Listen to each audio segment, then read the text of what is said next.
So we're breaking down camp, and I look on the picnic table, and there's two rocks about the size of my fist. And I said to my friend Willow, I said, "Did you put those there? Because I know they weren't there last night."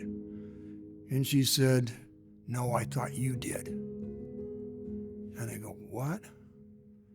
And Willow's pretty intuitive. I said, "Willow, what's up with this?" And she said, "They're a present."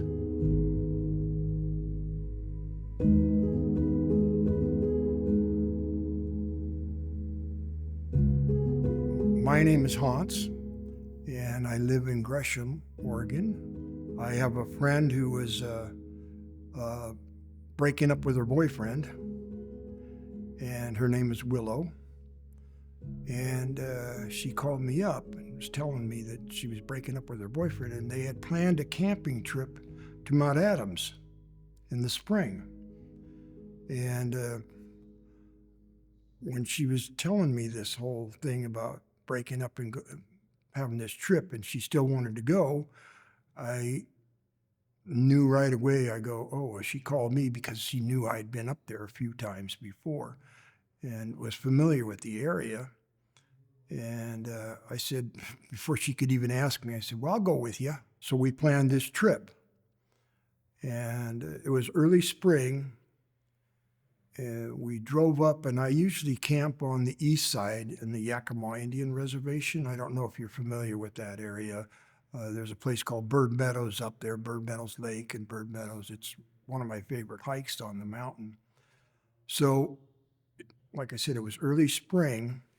So we drove up there, and that road is really rough going up there. And there'd been fires through there, and there was this bear grass was blooming everywhere. It was magical.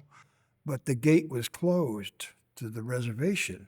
So we go, "Well, we can't camp here tonight." So we looked at a map and decided to go back down to a place called Morrison Creek Campground, which is on the way to where they go to bivouac to climb the mountain. And so we went there. There'd been a fire through that area too, and they had cleared out the middle of the campground of all the dead trees and stuff. And nobody else was in the campground. And we ended up going on the uphill side of the campground towards the mountain. And we set up camp, and had a fire going, had something to eat. And it got dark. And we hadn't seen any animals all day long. And then pretty soon there was a snap, and then a crack, and more of that. And we realized somebody or something was walking on the dead branches, breaking them, right? And I'm thinking to myself, well, it must be elk. Something has to be big enough to break those branches, right? And it was happening all around this. It's a pretty big area. And pretty soon there was a different sound. It was a knock. It's more of a thud sound. The distinction is right there. You can tell. And we looked at each other and go, "Well, that's a Sasquatch." And the funny part was it was happening all around us. There was one here, and then there was one there, and then there was another one. And we were going, "Well, shit, there's a whole tribe of them out here." And that went on for a little while. And then it was just quiet the rest of the night. Nothing else. The next morning we got up and we decided we were pretty exposed that we were going to move our campground down to where we found a spot along the creek, Morrison Creek, where there were still some live trees and stuff. And we thought, "Oh, this is going to be a good spot right by the creek and stuff." And so we're breaking down camp, and I look on the picnic table, and there's two rocks about the size of my fist. And I said to my friend Willow, I said, "Did you put those there? Because I know they weren't there last night." And she said, "No, I thought you did." And I go, "What?" And Willow's pretty intuitive. I said, "Willow, what's up with this?" And she said, "They're a present." "A present?" She said, "Yeah, they're a tool." "A tool?" I didn't, it just didn't register. Well, okay. So we ended up moving down to this by the creek, and then we ended up doing a little hike and then coming back. And that evening, because of the Sasquatch thing, we left a couple of apples on the picnic table. There were just a couple, 2 or 3 knocks that night, and that was it. And in the middle of the night, something walked by the tent real slow, breathing heavy, and you could tell it was big and moving heavy, and breathing slow. And the next morning we got up, we were looking for footprints, couldn't find anything because there's all these branches and roots everywhere, so there's nowhere for it to impact the footprints. But there was one rock on the table the next day.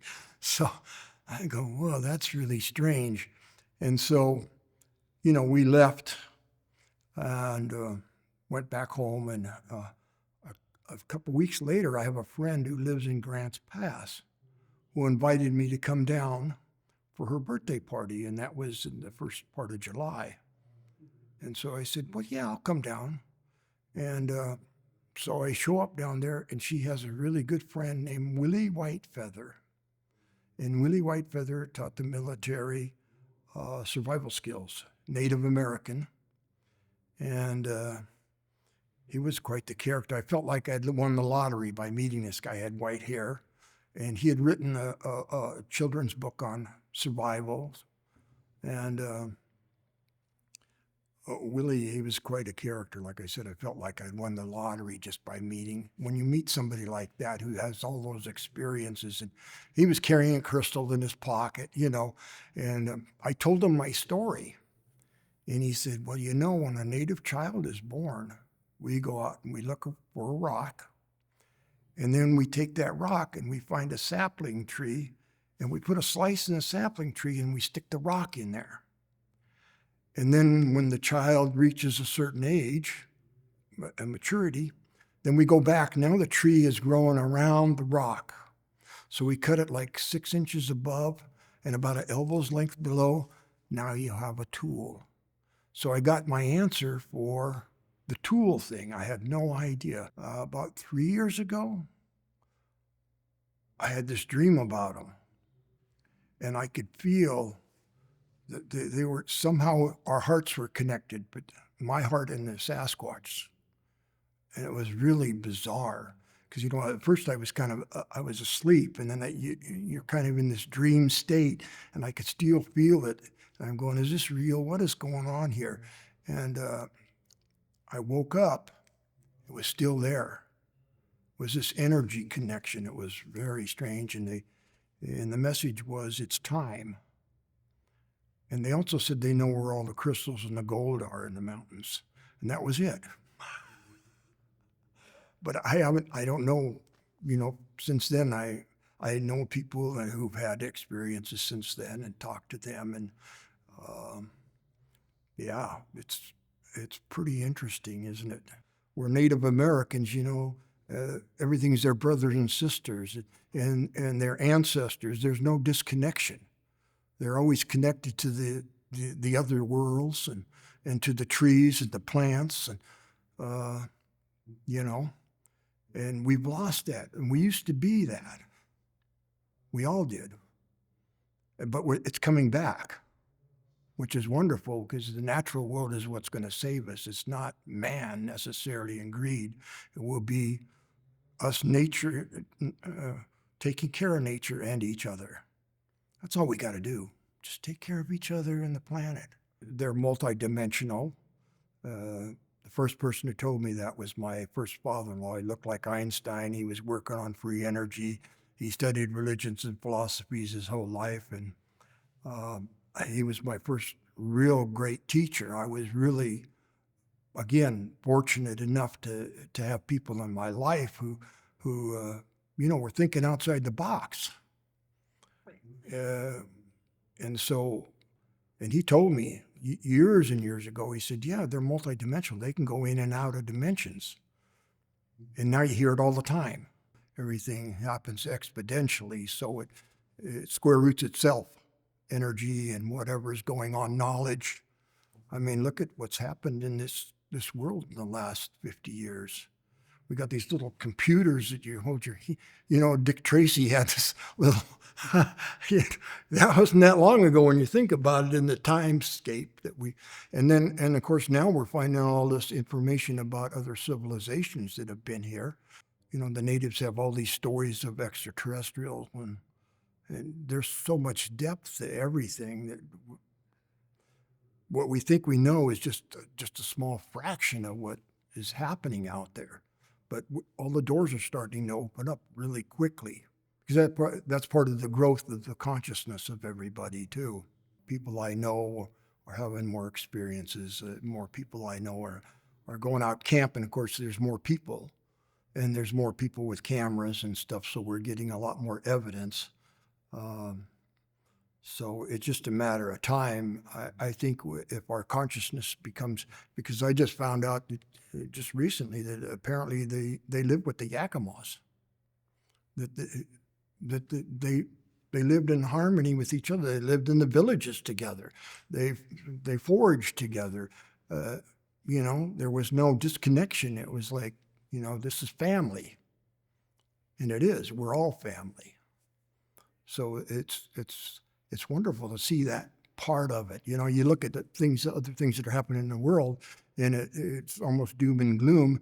And then you look at this other thing that's growing so much that my ex-father-in-law told me, he said, out of the Northwest would come the new root race for humanity. That's pretty powerful stuff. And if you look, this is a very special place, this Northwest. There hasn't been a lot of blood spilled here. Other parts of the world, they've been fighting with each other for a long time, a lot of death and destruction. Not here. And we live on a giant crystal. All the lava has silica in it. And all this computer stuff is what? Silica. There's something going on with all of that, the energies of all of this stuff. So it's pretty interesting that we're coming to some sort of an awakening and an awareness of all of this. And now we're starting to be more conscious of the natural environment and the fact that it can communicate, like mushrooms, psilocybin, and all of that, and the connection, mycelium. What is the largest one is an organ? And you can't see it, but it's there and it's communicating. It's very strange in a lot of ways, only because we don't totally understand it all yet. But it's opening up a lot more, and there's a lot more people involved, which is good. Like you guys, bless you guys for doing this.